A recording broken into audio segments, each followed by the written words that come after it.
gratitude and being grateful is it's kind of like a muscle in a way, in that we have to be intentional about changing that state you're in. You can't feel gratitude the same time that you're feeling fear. It's impossible.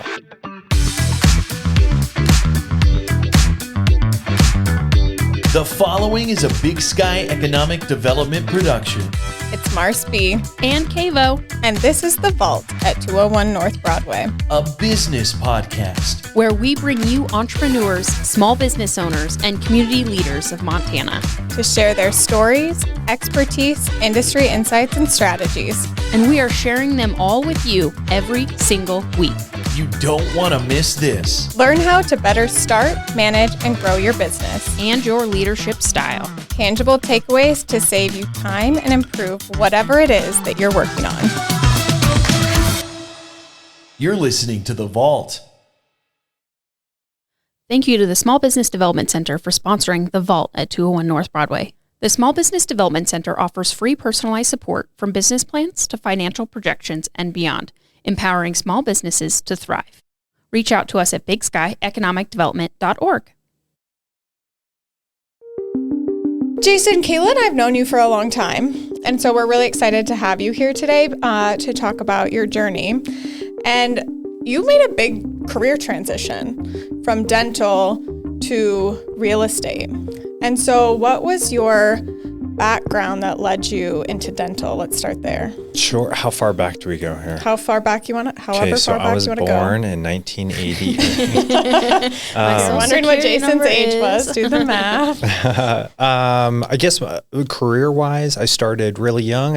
I've been in sales a majority of my life, and this is kind of plays into my journey a little bit, and I'll kind of elaborate on that a bit. But when I was 15, my parents told me that I need to either pay for my car insurance by getting a job, or I can play sports. And it wasn't, I didn't have the luxury of having both. So I ended up getting a job. I sold newspaper subscriptions back in Arizona for the Arizona Republic, and I went door to door. And as much as I hated that, I loved it at the same time, in that a door-to-door sales position when you're 15 will teach you almost everything that you need to know about the world. Gosh, I was just thinking age. the confidence you'd have to build so quickly. To knock on the door. Yeah, just to knock on the door, yeah. And it wasn't even confidence at that point. It was complete fear.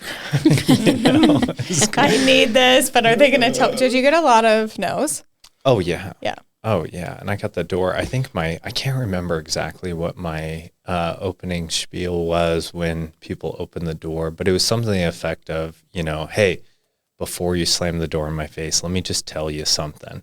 And it worked. And I ended up getting Rookie of the Year, which is at 15. At 15, That's yeah. insane. And granted, this is it was a company called Circulation Marketing. They were a sales force for the Arizona Republic, so much like the Billings Gazette, but in a much bigger capacity, being in Arizona. Anyways, so I started in sales at 15, and ever since then, I was in some sort of sales position. I worked for Discover Card for a while. I worked for a telecommunications company in sales for a long time, and I was very fortunate in that. Made good money respectively for my age bracket. Well, all the meanwhile, I was going to college and taking my prereqs. I'm embarrassed to say it took me way too long to get the prereqs that I did. I probably had, I kept on switching. I didn't know exactly what I wanted to do, so I took, not joking, pretty much every prereq that you could possibly think of. But you're covered. Yeah, absolutely. I was covered in whichever direction I wanted to go. So that was very interesting. And I didn't have this sense of urgency to get my bachelor's just because I was making really good money at my current job. I just knew that wasn't the place that I wanted to be. So fast forward, I decided that I just, I wanted to get away from the sales portion, and everything prior to that was pretty high pressure. I had to be in direct contact with consumers, and overall, it just wasn't something that I really saw myself doing in the future. So kind of fast forward a little bit, I had met my now wife, Jenny, and I decided that I wanted to get out of sales. So I went back to school. I got accepted into the dental hygiene program in Flagstaff, Arizona, which is great. My brother had done that program prior to, and he had gone off and since became a dentist after he was a hygienist for a while. And I was kind of following suit. So I went to finish college in Flagstaff.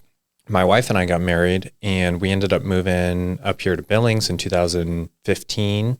She's originally from Glasgow, which is northeast Montana, and I couldn't live there. So we kind of met in the middle here in Billings, and fortunately her parents had moved down here as well. So we had got married. She was pregnant at the time, and my goal was to go to dental school ultimately.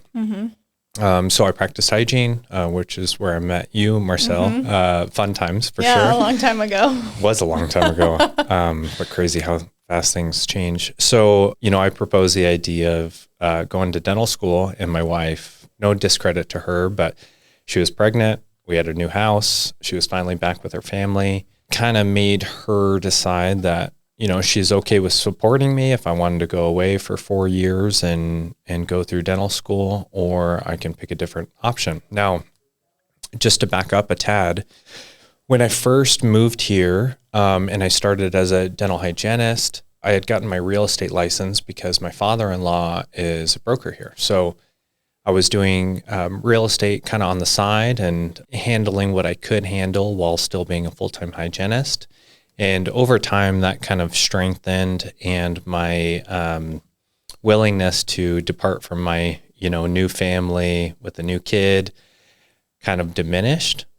And I had kind of two options. I could either go full-time real estate, or I could go off for 4 years in dental school. And my thought at that time was I just didn't want to be away from my new family. So decided to jump 2 feet into real estate. I was at a point, and not to go into too much detail, but I was at a point where I was kind of sneaking off into the bathroom at the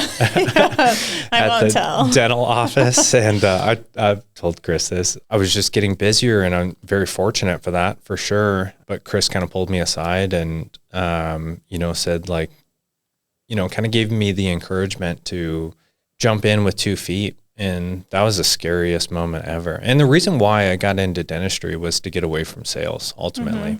But it sounds like you've always had like this hustle, like you're doing multiple things at one time. I mean, you have a full-time job really as in dental and then in the dental world, but then you're also on the side doing this other thing as well. And that's like, you've got, it sounds like a passion for learning and growing and hustling. Yeah, for sure. For sure. And I didn't realize that at that time. I think my parents, they raised me in a way that I have to be independent.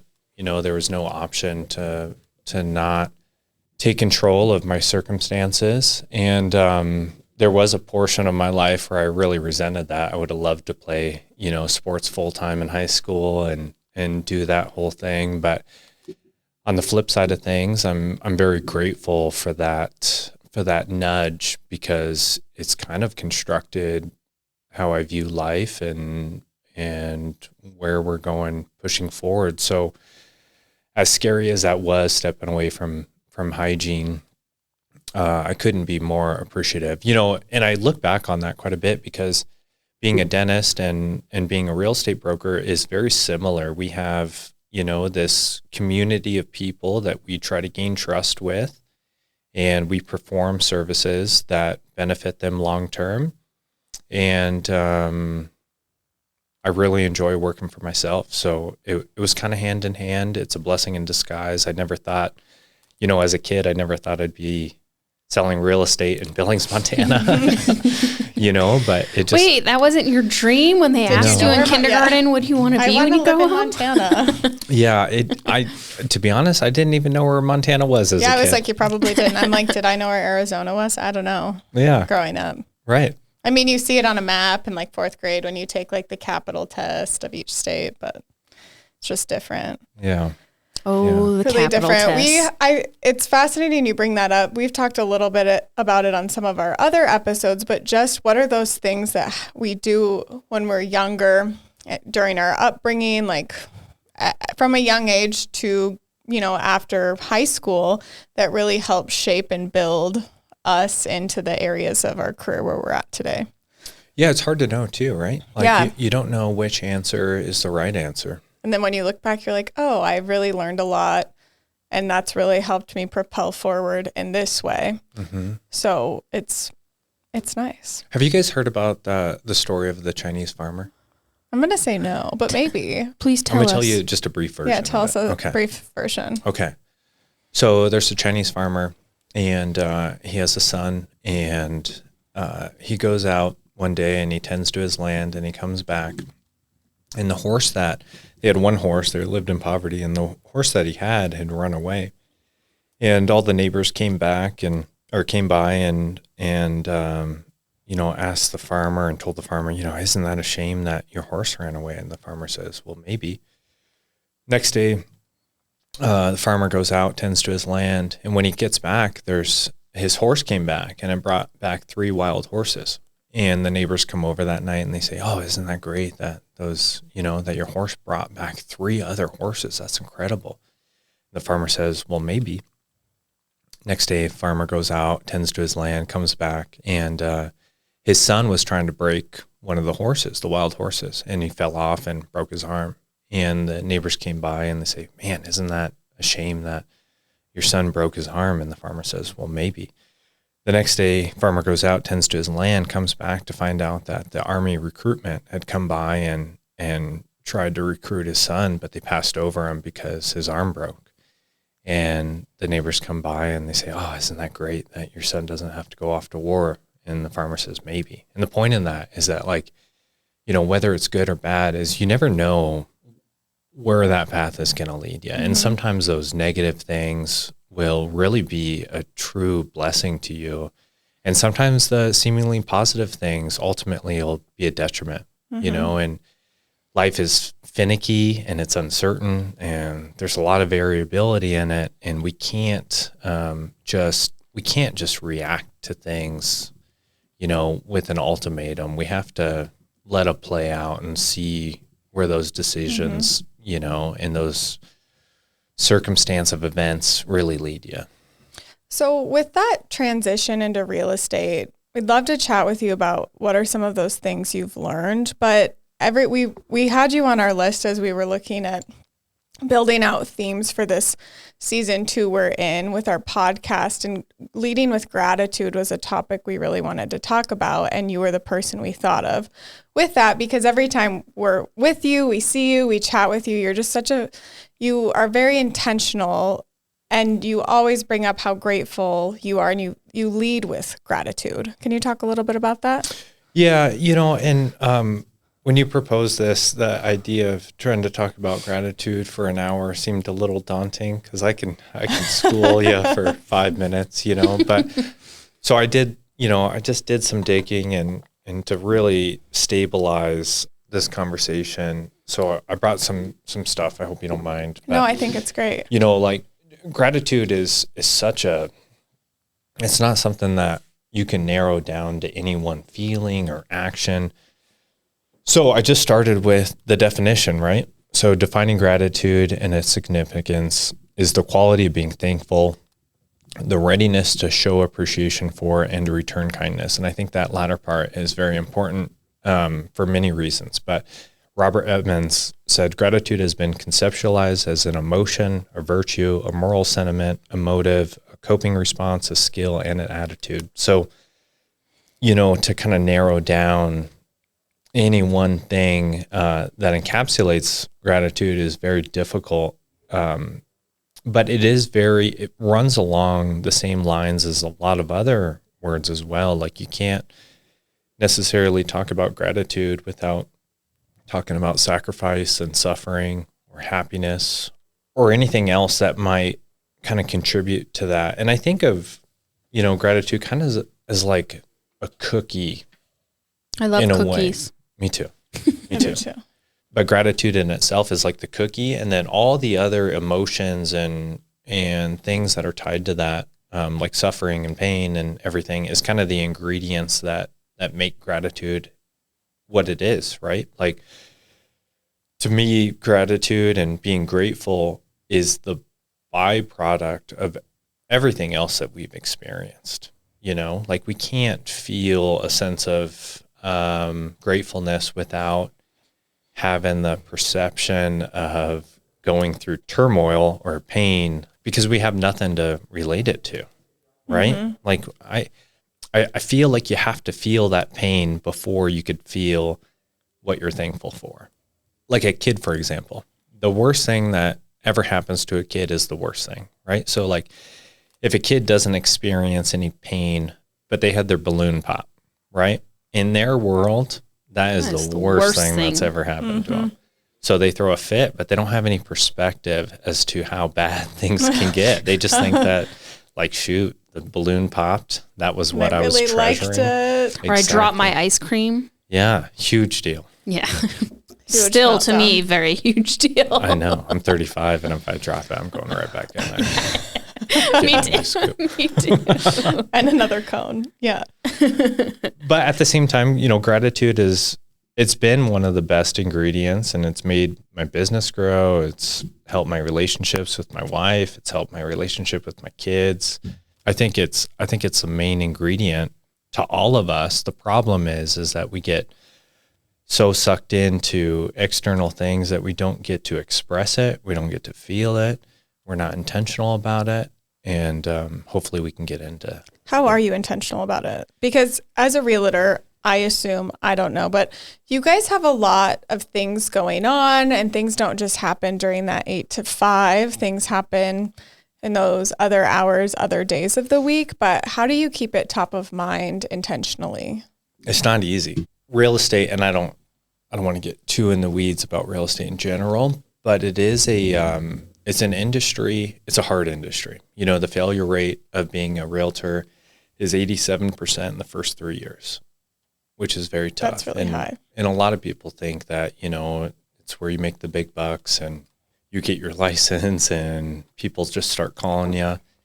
But it's not that. And we have to have 100% success rate, much like any entrepreneur. You have to have 100% success rate in order to be compensated, right? So you can't get 99% of the way there unless you hit the closing table. You're not going to make it. And there's scenarios where you work with people for 3 or 4 years and, maybe they change their mind and they move elsewhere.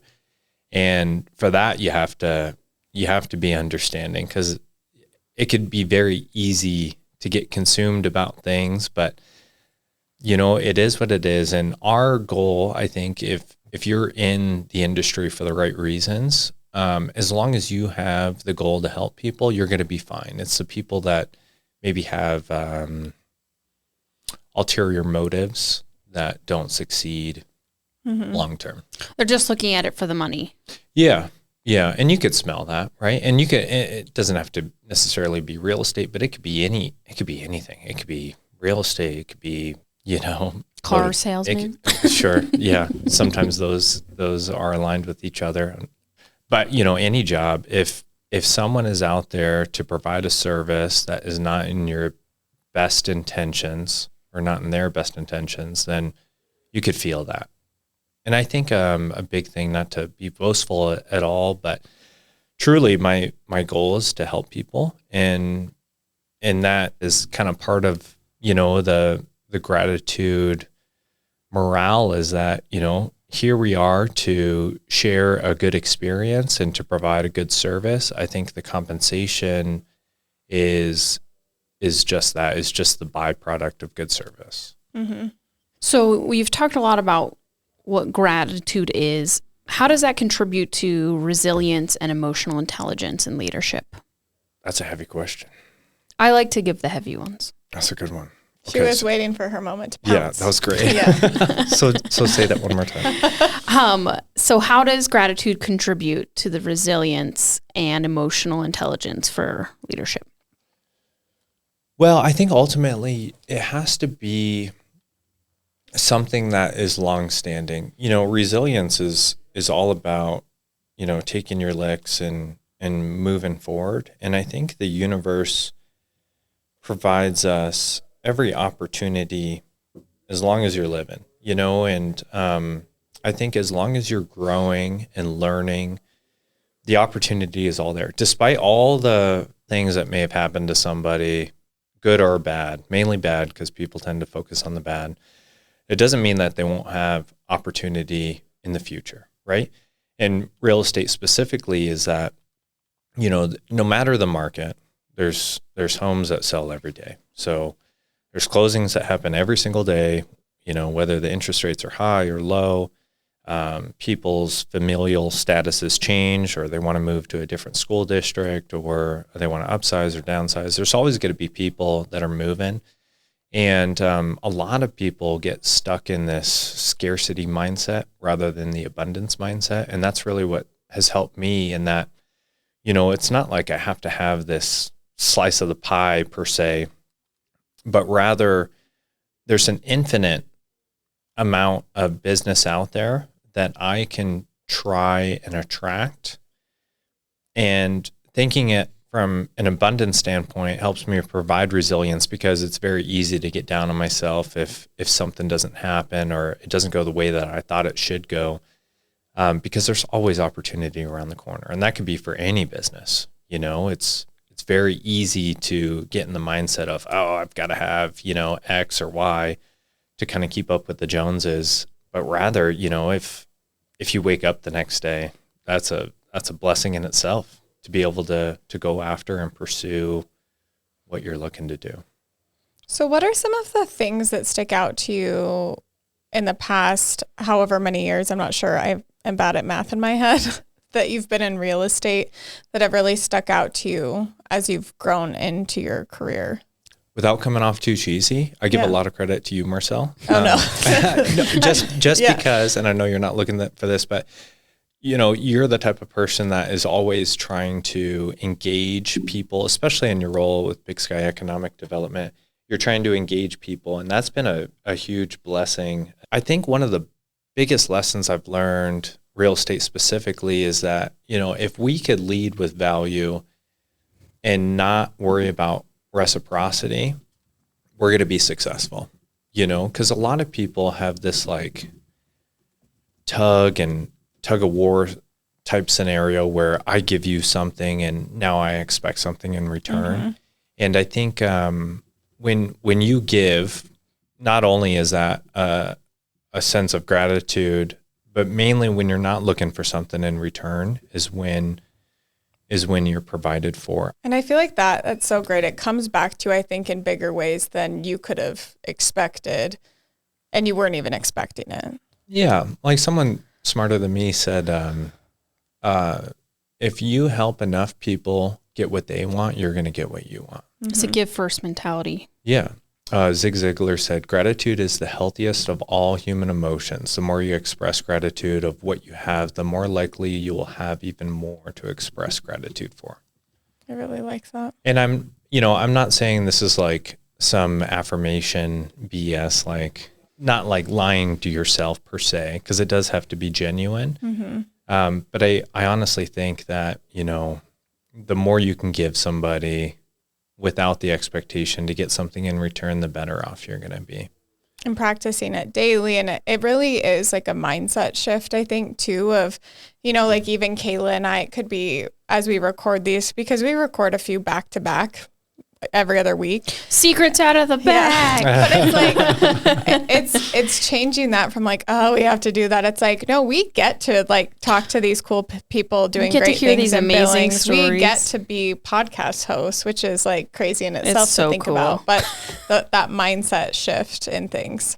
Not to mention in a cool space. Yeah, it is a For really the people cool that can't space. see this, we're in a bank vault, which is pretty incredible. With the door propped open. Yeah, it is pinned. Yeah. We should say pinned open. It is not propped. To get out? Yeah. The door literally is pinned, so it can never close again. Okay. So you Because don't have to worry about it. Not get out. But that little, I don't know what you call it, the thing that looks like it's spinning. It looks like vault ventilator. But I don't think it works. It actually comes out of the wall, and there's a hole, so there would be airflow if necessary, but we don't have to think about that because gives me like really bad goosebumps. I don't have claustrophobia, but something about being locked in a vault where like I couldn't get out because of the cement it just messes me up. I think everybody's on board with that. Okay, yeah, I feel good about it. Because like in a room, you just bust your way through the sheetrock and you'd be okay. Mm-hmm. But in here, you can't. And I don't think we have even things in here to chisel our way out. Right. So I'm going to post back to the client you're talking a lot about leading with service. So really doing what's best for your client, for that prospect client. And on your website, you talked about just that, like you're focused on one thing, the client. And for those like listening, whatever type of business that they have, what does that look like for you in daily things, weekly, monthly, yearly things to keep that focus on the client? Because I think the outside noise, like we were talking about earlier, just with social media, news, the internet, AI, like it's overwhelming. And so how do you keep that client mentality focus? Because with the growth of AI, if you can like hone in on knowing how to use it, but it's kind of overwhelming. And it's a little terrifying. Yeah, it's super scary.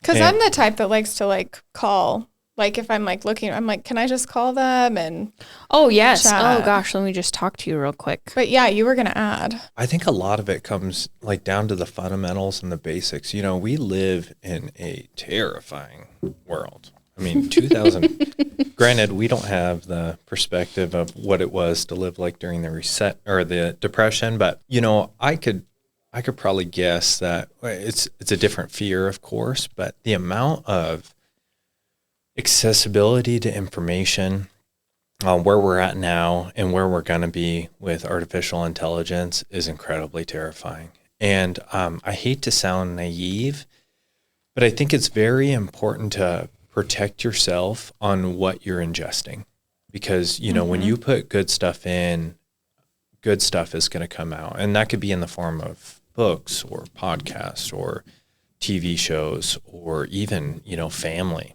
You know, I'm sure we all have that one family member that is a bit toxic. And, we all have that. Yeah. And, you know, even if it's family, sometimes you got to protect yourself, you know. Boundaries. So healthy. Very Yeah. Yeah, very much so. And I think recently, probably in the last 5 years, I've been very intentional about, again, not to be naive, but kind of living in a bubble. You know, 100 years ago, we didn't care what was going on the other side of the world, right? I mean, some people cared, but for the most part, we didn't have access to that information. They had a newspaper that they'd get, maybe. Right? Maybe. And it would be delayed. Yeah. Yeah, totally. So It's like outdated already. So the fact that we're privy to all the world's issues is heavy. We're not, we can't, I don't think that we're designed to be able to take on that. World peace means something completely different. Totally. What does that even look like? Right? But I was listening to something else, but I like where this is going, because it's like, yeah, you have your news, your daily things, but it's also being aware of like where we've come from as a society, as a culture, as just human beings, so that maybe, because we don't want to lose sight of that and then repeat some of those big bad mistakes again. So it's like having that, ingesting that content. Of course, you want to know what's going on to a certain extent, especially in your local areas, but having that content that is not time sensitive, that it's maybe happened or can be used, you know, like it's not the news from today that then changes tomorrow on a project. Oh yeah, for sure. And I think a lot of it boils down to what you can control as well. You know, it's very easy to get wrapped up in the negativity in the world, because that's what gets clicks and exposure. But there are a lot of things that you can control within your sphere and your world and your community that I think we should focus on. But a lot of people are, including myself, is like the fear word is just so devastating and paralyzing, right? But there's kind of two different ways to think about it.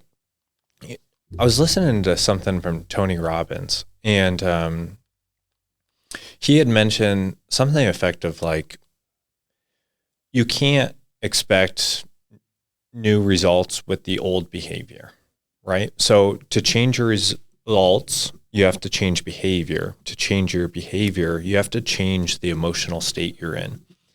And it's kind of like a muscle in a way, in that we have to be intentional about changing that state you're in. You can't feel gratitude the same time that you're feeling fear. It's impossible. They're compartmentalized. They're opposite of each other. But the easy thing as a human is to gravitate to that fear and to hold on to it, right? But there is a way, and his exercise in this, and we'll go into, there's some other gratitude exercises too that hopefully we can talk about, but his exercise in this is, and you could do this at home or wherever, but it's called a power pose. And it seems a little silly, but you stand up, you put your hands on your hips. Superhero. Superhero, right? Wonder Woman, Superman, and you breathe deeply for 2 minutes. And the effects of that is it's a 20% increase in testosterone, both male and female, a 22% reduction in cortisol, which is the stress hormone, and then a 33% increase in the likelihood that you're going to do that activity. So if you're fearful of something, you do that for 2 minutes, your chances of actually accomplishing that, whether it's fear-based or other, are significantly higher. And that's free. I mean, like imagine a pill giving you the ability to reduce fear and lower reduce stress. Excitement and reduce stress, right? It's like before going on to speak or something. I know, like, when following some social media people, like before they speak, it's like they do their version of that. And it's like just getting your mind right, like having a moment to yourself and being really intentional with that power pose or meditation or whatever it is that they're doing, like that's short, but it gets you like, no, I got it. I'm here. I'm ready. Yeah. And you've been in those positions where you have to talk in front of a bunch of people. I do. Yeah. I don't love it, but I'm getting better at it, I think. Well, you seem thanks to this podcast, but seem to do well. But fear is different for everybody. And I think just personally, goal setting is a big deal to me. But a lot of people, when they set goals, they're setting goals for a year, 5 years down the road. And I think a big shift for me personally was when I just tried to accomplish a win every day, and those wins are going to they're going to produce results long term, but it's hard to take those baby steps, of a 5-year goal, because you don't know where to start. But as long as you're focusing on a daily basis on accomplishing that win is when you're going to get somewhere. So just personally for me, I focus on getting a daily win, and that could be professionally, but that could also be, with mentorship with my kids, with improving communication with my wife, with doing something maybe that I've put off for a long time. It's very minimal in the moment, but long term it definitely builds up and helps you feel a sense of accomplishment. And I think that, just that feeling alone really propels people into growth. Because if you're either growing or dying.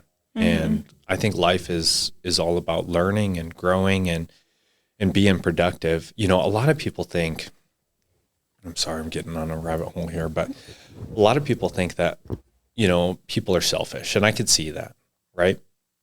But I challenge that, because if you guys have ever learned something new or discovered something or see something, what's the first thing that you want to do? Go tell someone about it. Exactly, right? You want to share that experience. Oh yeah, absolutely. So I think that the more perspective we can gain, and the more that we can learn and grow and share that, the better off we're going to be. It's very easy to be a cynic. It's very human to be a cynic, and it's very human to be negative and, opposed to anything that's good, because it doesn't take any skill in being negative, right? But it does take skill in being grateful and happy. And it's not easy. It takes work, daily. It's just, daily, right? You go to the gym, you're not going to get results in a day. You gotta be years. Consistent in that. Yeah. Years. Eternal, right? Because otherwise goes back to that story you were telling about. So you never know what if it's a good thing that happens, if it's going to turn negative, or if it's a bad thing that happens, if it'll turn positive. But you just have to have a happy outlook or a positive outlook on it all the time to keep yourself going along. And feeling accomplished daily. I really like that with what you said. I think, like we've talked about, life can be a little overwhelming, but it's really focusing on what did I do today, and reflecting on that, even if it's a smaller win, that then you're intentional about the next day on what your next day win is. So what were some of those other gratitude? I love the power pose. Yeah, you What said were your your other gratitude. ones? Okay. I'm sure our listeners are curious also. We can't leave them without. I got some science. Yeah. I love it. We love science. I'm not a neuroscientist. I'm a real estate What? broker. Okay. But I'm taking this from the words from them directly. So bear with me. Being grateful, plays into a lot of things. From a psychological perspective, positive emotion translates into enhanced mood, and from a social construct, more empathy relates to stronger relationships. From a physical standpoint, stronger immune system equates to less pain. And there's been many, many different, studies on these as well. So fact check me if you'd like. Andrew Huberman goes really into depth on one of his podcasts about the science of gratitude and how it benefits the human body. So I definitely recommend looking into that one as well. But when we express gratitude, our brain releases dopamine and serotonin, which are two important neurotransmitters responsible for emotions and our mood. MRI studies have shown that several parts of our brain and pathways are activated when we feel and express gratitude, especially in the prefrontal cortex. That normally is an area known for the management of negative emotions, which I thought is incredibly interesting. But mental health is also affected. Gratitude is proven to reduce a multitude of toxic emotions, ranging from envy to resentment to frustration to regret. Dr. Evans, a leading gratitude researcher, has conducted studies with gratitude being linked to well-being, and research has confirmed that gratitude effectively increases happiness and reduces depression. Now, there's a lot of different ways that we can do this. And something that I learned that was pretty interesting is that there's kind of different levels to the response your system has dependent on what type of exercises that you do. So coincidentally, I had a friend call me yesterday, and he was kind of down on himself, and I think he got caught into this whole comparison thing because he was talking with one of his friends and all the accomplishments and accolades that friend had. And a lot of his uncertainty came from comparison. But I tried to express to him that, kind of that same farmer story is that, everything happens for a reason. One of the things that I was going to do when I was young was join the military, and there was an incident that happened that prevented that. And I was resentful for a little bit, but the older I get, the more I realize that if I had gone down that route, I wouldn't have what I have today. In fact, the position I would have been in the military was pretty dangerous, and, who knows what could have happened and what the byproduct of that could have been. So I try not to dwell on that. But in talking with my friend yesterday, one of the easiest gratitude exercises that you could do is first thing in the morning, just get a Post-it note, a pad of Post-it notes, and just write down 3 things that you're grateful for.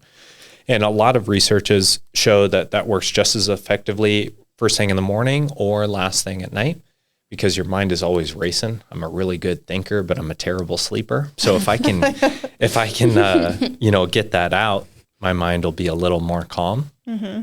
So that's exercise 1. That's probably the least effective out of the following exercises. So keep that in mind. The second one is to express that gratitude.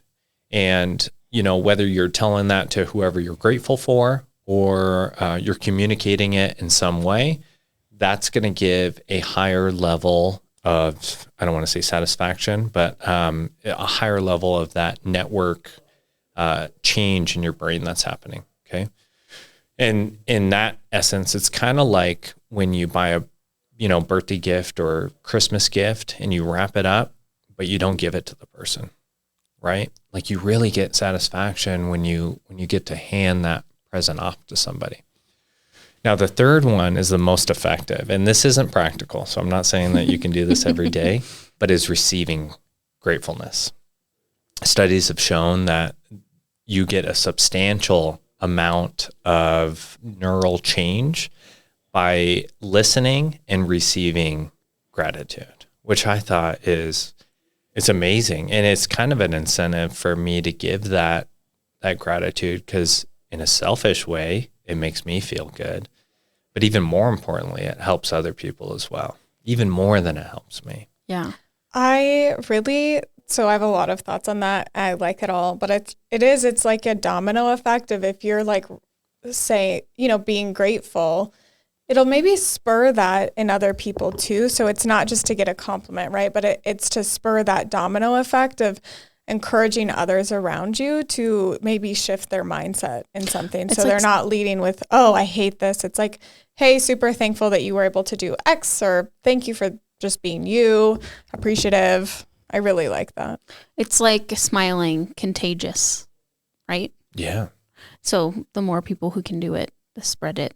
And it's interesting that writing one is not as effective. Yeah, I thought that was intriguing. I know, Because kind you of have a bummer. like, It's easy. Yeah. It's easy. it is, but And that's probably why. so I got the gratitude journal, which is basically that. It's like your 3 things you're thankful for. And then there's something else in it that I can't remember off the top of my head. And then the 3 things before you go to bed. And I was doing that, but it almost felt like I was doing that out of routine and like just, it is a good time, I guess, to set and be intentional about it. But I like what you said of it. It's sort of those actionable things that take that from you just writing it to putting it into action and making it a little more impactful. Show the gratitude. I like that. That is a good point, because the studies do mention that in order for it to be effective, it has to be genuine. Mm-hmm. You can't just write, I'm thankful for my your family. Of course and- you are, but yeah, like, do you tell them when you see Right. them? right. When you're with kids or with married, do you tell them? Do you tell your pugs that you love them and are thankful for them? This morning, no. They were being Just kidding. turds. Did they but- say it back to you? Is the question. Sure. They slobbered all over me and licked my legs. How exciting for them! How nice for them. As someone who's married, Marcel, is there anything that's more powerful than your spouse showing the gratitude? I don't think so. And I think Austin and I do a good, like, we're always telling each other, like, oh, we love, and genuinely meaning it, like, or I'm super thankful for you. Or if it's like a little thing, like I've had a gum grafting procedure and he like left work a little early. I was really busy at work all day. So he left work early to get me soup. And then it's just like, I was like, thank you so much. It's a little gesture, but I don't think anything really beats just saying it to each other. But what do you think? Yeah, and it's not just verbally, right? It's the actions that can produce that. I'm with you on that, and we could talk about marriage for 24 hours, but I think that's a big thing, is just doing the little things, for whoever it may be that's special to you, and that could be your husband or wife or mom and dad or your kids, but leading by example is a big one. And again, you have to approach it as if you're not going to receive that back, right? Do you see your kids doing it? Oh yeah. A little? Yeah. Kids are a whole different, that is like, that is unconditional love at its finest, much like my dog prior to kids. I did love her, and now I love her a lot less in comparison. Yeah. But I think that's the natural progression of things. But yeah, I think, as a father, it's my job to expose them to act like a good human, and sometimes that goes against the grain. Kids in themselves are very focused on individual tasks and have a hard time to expand their thought process to think of long-term consequences, and no fault to them. I don't blame them. As an 8-year-old, my son, he loves football and basketball and baseball, and that's what he's focused on. So I can appreciate that. But as a father, yeah, I have a big responsibility to instill that gratitude into them, and I do see that reflected. But not to sound cliche, but you hear a lot of times people say, kids don't hear what you say, they see what you do. And part of my job is to show that by example and to treat everybody like a great human. And sometimes that's hard, because sometimes people are having bad days, and I have bad days all the time, but it's this constant coming back to center in a way and realizing how lucky we are, and it's so easy to overlook, especially from my kids' viewpoint, because they wake up and they turn on the faucet and they, run their toothbrush underwater, but just that in itself. And I know this sounds silly, but there's so many people that have everything in the world, but they're not happy. Mm-hmm. And then there's people that have nothing and they're so grateful and they're so happy. Mm-hmm. Yeah. So happy. And I think they'll appreciate you as they get older. I think I reflect back on my upbringing with my parents, and they were very huggy. There were hard things too, don't get me wrong, but I think my brother and I never felt we watched them, and even now I can still hear them in my head. If I think something, I'm like, gosh, they would be like, Marcel, you need to calm down for a moment and breathe. But, I think that sticks with you as an adult, what the things your parents taught you, showed you, and how they made you feel. Oh, 100%. My job isn't to, and this was kind of a shell shock. My son, when he was up to probably the age of 5, I was always thinking look, I have to mold you into this type of person.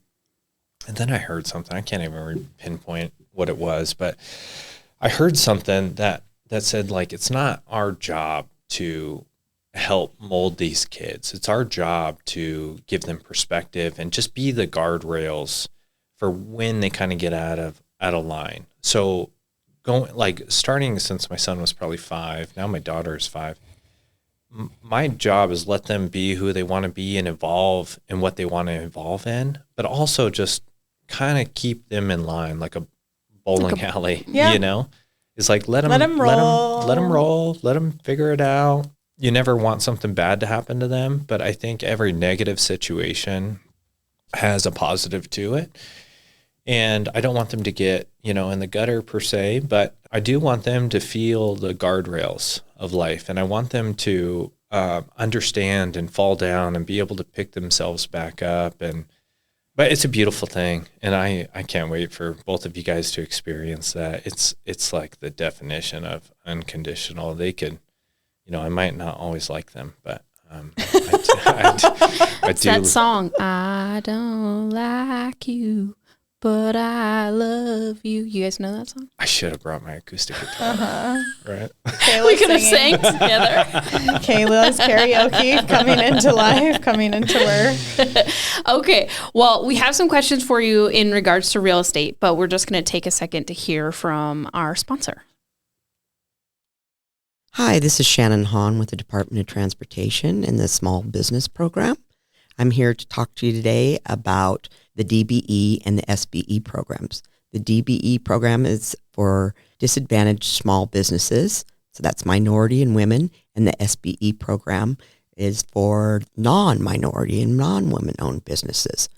These programs provide business assistance to contribute to the growth and self-sufficiency of businesses in the transportation industry. Services include business skills development, training, networking opportunities, bonding assistance, and much, much more. So if you're a highway-related business, please go to our website. You'll see what the eligibility criteria is at mdt.mt.gov.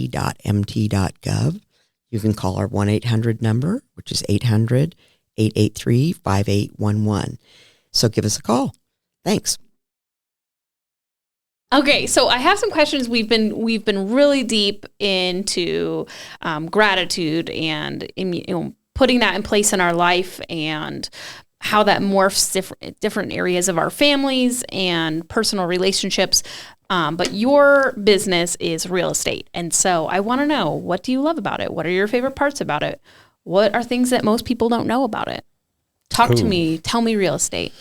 Real estate in general is great. I get to provide service to help facilitate people accomplishing their dreams. I know this sounds cliche, but what I most like about it is the autonomy.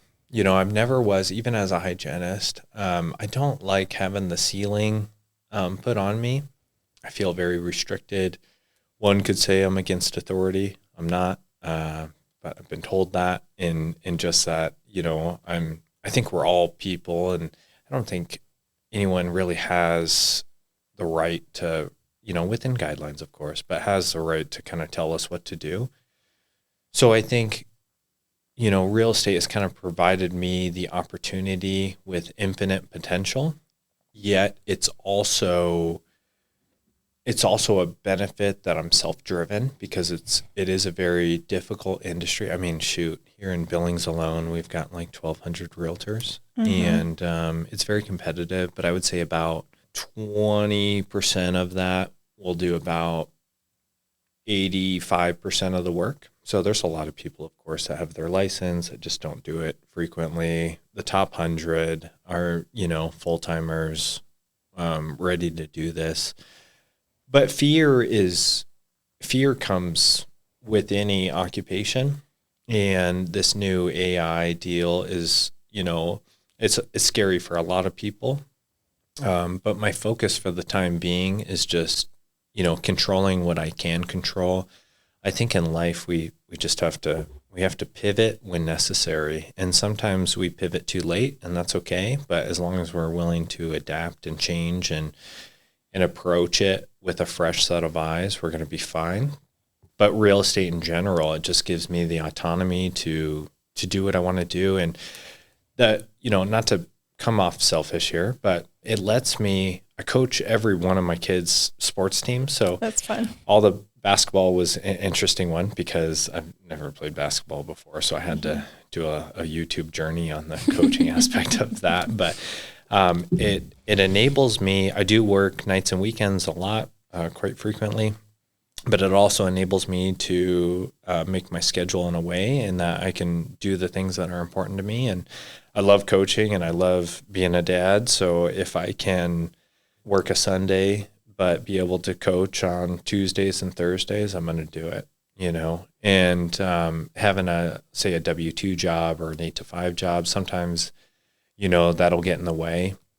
And I know that life is so finite that I'm going to seize the opportunity when I can, and for now, at this time of my life, I'm really enjoying it. I enjoy real estate itself, but I enjoy more so of what real estate enables me to do. And that's, spend as much time as I can with my family. That's really nice. So I'm going to take us to just a little bit. So for those listening that maybe haven't ever purchased a house before, or they're in a home that they want to sell and maybe, like you said, upsize, downsize, what are just a few tips you have? Oh, sure. Well, there's a lot that goes into it. And as a real estate broker, our job is to kind of hold your hand. So as far as making a shift, whether you're moving from one part of town to the other or moving from one state to another, or buying your first home and, as an investment to yourself, or buying land, is to just talk to somebody that has that expertise. And, just kind of touching on the artificial intelligence thing, real estate is such a hyper local situation that it can't be replaced by, robots, right? So like, even though I can sell a home in Bozeman, for example, which is 2 hours away, it's going to be a disservice to my clients because I don't know the market like they know the market, right? Mm-hmm. So being hyper local enables us to learn all the specifics in all different areas to provide the best and most transparent and give confidence to the consumer as possible. So if someone does currently have a home, first off, you got to know what it's worth so you can be able to decide what you can afford going forward. But if you're buying your first home, there's a lot of options that you could do that. I hope this doesn't come off as a plug. No, it's great if it does. But feel free to reach out. I'd be happy to hold your hand. And Jason, tell us what company you're with. Real Estate Hub. Yep. The Real Estate Hub. You guys have a physical office, beautiful space. Right next to Crumble Cookie? Yeah, right next to Crumble Cookie. So if you're getting in there and getting one of their delicious cookies that melt in your mouth, stop by and say hi. Located right off of Central and Shiloh. That's really helpful. So we've enjoyed having you here with us today, and just all of this great conversation we've had. We like to end each episode with a set of rapid fire questions. So I'm going to start with the first one. What are your red flags? Ooh, in what context? Just life. In life. Big question right out of the gate. We either like big questions or like 3 questions in one. Okay. Yeah. So this is just the big question. Okay. I would say dishonesty. Mm-hmm. Yeah. I think my goal is to be as transparent as possible and obviously help as much as possible. But when people are dishonest and just not truthful is a big red flag for me. But give me an example. Like what? I think that's a good one. I think that's a great one. I think it can be as little as like, I don't know. We've never really even answered it ourselves. Well, tell me your guys's. What's your guys's red flag? Let's get to know the hosts a little bit. Oh gosh. I would honestly say dishonesty would be one of my red flags. I am a very genuine person. I can't help it. It's literally like I just I'm just that kind of person. And so I really don't like when people aren't real. They're fake. And you can tell that when like you said before, you can tell when someone is coming into a sale for the wrong Like they're reasons. trying to get something from you. Is that what you're saying? Here's a better example. When haven't seen someone from high school and they're like, "Oh my God, how are you? It's so good to see you." And you're like, "We talked like 3 times in high school." Like, it's not a genuine interaction, right? It's very fake. I don't know. This is probably not making me sound like a good person, but No. No, I hear you. I hear you. When they want to sell like a everyone gets a type of soap. Yes, you get the things. Oh my gosh, on Facebook Messenger. Hi, I haven't talked to you in literal decades. I have the thing to cure your weight problems. Try Thrive. Yeah. You know? Yeah. And so you get all those emails. And so, I don't like that. I prefer to be a more genuine person and build off the relationships that I have and just really nurture those versus be a part of somebody who's not real to me. Right. So that's kind of like what I would say. I also go with my gut. So if my gut tells me, and it's never steered me wrong, if I get a weird feeling in my gut, I probably won't want to be around that person. That would be a red flag for me. Okay. Which, like I said, has never steered me wrong. Every time my gut's been like, yeah, there's something it's been about not a that, good right? person. Yeah. I think that's that's good. Mm-hmm. How about you, Marissa? I would agree with what both of you have said. I think like if you say you're going to do it, do it. Integrity. Kind of, yeah, is really big for me. And I also like a big red flag for me is like helplessness or like damsel-y kind of Victim behavior. mentality, yeah. It's a big red flag for me. So those are 2 of my things. Yeah. Like excuses? Is that where you're Oh, saying? it drives me nuts. Okay. Yeah.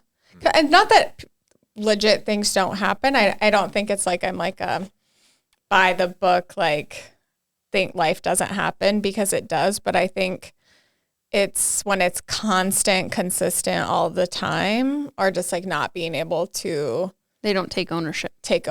of things that have happened to get to the situation. I know we're trying to close this up, but I saw this video, and the video was an experiment. And the experiment was writing a letter to the person that you're most thankful for. And it could be a mentor, it could be a family member, it could be a friend. And once you write that letter, you call them and you tell them. And what I saw, it was just super moving. So I encourage you guys. I'm going to do it. I was like, have you done it? No, I haven't, but I'm going to. Good. And then you'll have to tell us how it goes. I will. Okay. Yeah, I will. We want to hear back. I hope you guys do it too, though. Yeah. I I think it would be really good. I like that idea. I think that's really good. And then one last quote. It's not happy people who are grateful. It's the grateful people who are happy. I really love that. I like that. We have 2 more questions. Oh, sure. Jeez. So do you want to go? Yeah. Yeah. What is your advice for maintaining quality friendships when you're a very busy person? You're a father of 2, you coach a whole bunch of teams. Which is have so fun. I love that. Very active business. So Yeah, intentionality for sure. I think everything in life is intentionality. A lot of times, like we were talking about fear earlier, fear is a paralyzer. And what's even worse than that is being isolated. We're not meant to be isolated. We're meant to be in community, and being a dad and being busy has unfortunately, kind of constricted my capability of doing those sort of things. But as they get older, it's going to get better and better. I'm just in a season of my life where it's very difficult to get out. I run into people that we know together, and it's crazy. Like Allie, I'll see Allie, once a year, and it's crazy how fast things go. And we always mean to meet up, but it's just difficult, and it's just the season that we're in, and it's only temporary. But I think intentionality and being aware that sometimes it's inconvenient, but very important, because we do need friendship and we do need community. And as long as we're intentional, it can happen. But isolation kills, and it's not healthy. It's not productive. I really like that. And I think even sometimes those, because it is weird. It's it feels like yesterday we were all at Next Gen things together, seeing each other all the time. And our lives have just grown a lot. And I think what we're doing is we're just busier. But even those texts of hey, thinking about you, or I just saw that post you posted. That's really great. Hope you're well. Little things just to let your friends know. Well, that's a hard thing. That's a hard thing too, right? Is we're seeing, whether it be Facebook or Instagram, we're seeing the highlights, which is great. I want to cheer everybody on, but we get into that comparison thing, oh, you're going on this vacation, or you've got this or this, and that's unhealthy in itself. And it's easier to not be intentional about connecting, because you're, what do you talk about if you see all the stories posted? Yeah. All the other things that don't get posted because they're not as Instagrammable. Right. Okay, so Jason, we have to ask, what's your favorite family activity in Billings? Ooh, great question. I love going to the zoo. I love the zoo. Yeah, I love the zoo. I think my kids like the playground more than the animals. That's okay. But that's okay. Yeah. Yeah, it's a beautiful walk, I'd say all of it tires them out, though.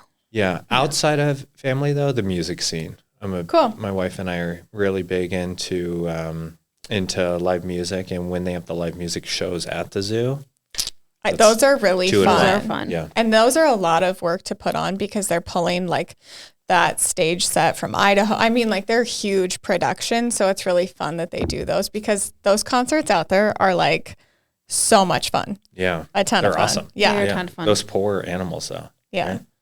They don't like the genre bears. of music. Yeah. See, maybe they like music too. Have you guys talked about what your guys' favorite thing to do is? A little bit. I think we so. talked about it on our first episode of season 2. What do you got? Give it to me. I love food, so I love to eat. And I love the what's your favorite? oh gosh. Put on the spot. I know. I can't give favorites, but I love walkers and the marble table and Edgar Bar, and I love the windmill, and oh my gosh, the copper onion and the local. I mean, we just have a really good food scene here, and stacked. I love their shrimp tacos. So we, yes, food scene for sure. I just love the activities that we have. So a lot of different options. I love crafting, so our craft fairs. I love the Alberta Bear to go see shows and plays and concerts. And I just was at a concert 2 weeks ago at the Metro. So I just love the amount of different things that we can do. And I'm a very indecisive person, so I can't tell you this is it. Other than I could tell you my favorite movie, but I can't. The rest I can't. Sounds like you got a lot to be grateful for. Yeah, I do. I am very grateful. I grew up in Helena, and we did not have this amount of things to do, and I really wanted that. And so when I moved to Billings and there was so many options for activities, I just love it. It's one of my favorite parts about Billings is there's so many different ways to be involved in so many different things. So yeah, awesome. That would be mine. Those. I think you guys have said really great things that I completely agree with. I too enjoy going out to eat, so that's fun. Walkers was definitely on the list. I also really love City Vin. Austin and I just did, I think I talked about it on a different episode, a wine tasting class. And I haven't done, I've done them outside of Montana, but we did a France wine tasting, and it was so much fun. Like Abby's team is a ton of fun, so that's really fun.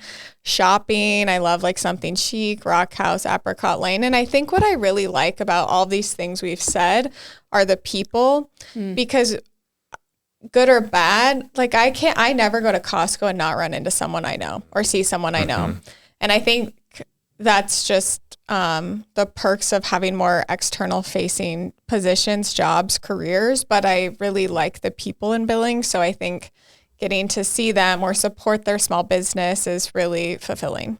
Yeah. Billings is unique in that way, right? Coming from Arizona, you didn't run into anybody. But I agree with you. Going to Costco. I'm like, whether you want to or not, I'm like, you're running into. Even if you go on a weeknight. I know. I know. Every time.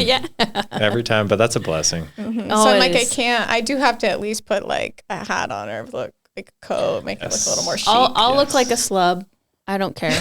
I can't wear sweats out. I just can't do I don't really wear sweats out. Joggers are different though. Joggers aren't leggings, sweatpants. yeah, they're different. So Jason, where can everyone find you? I know we talked about where we can physically find you, but how can they get connected with you? Social, website? Yeah, Instagram or Facebook, just Jason Leininger. Okay. Leinanger. Thank you for spelling that. I don't know my tag name, but we'll tag him in our posts. Yes. Yeah. Thank you for listening. Yeah, thanks for coming on. This is great. Thanks for coming on. This has been fun. Thank you so much. Thanks, Jason. We hope you enjoyed this episode. Make sure you are subscribed to The Vault at 201 North Broadway, wherever you podcast, including YouTube. Connect with us on Facebook at The Vault at 201 North Broadway and Instagram at The Vault_201. Don't forget to visit us at thevault@201.com and subscribe to our newsletter. We will see you next time. Bye.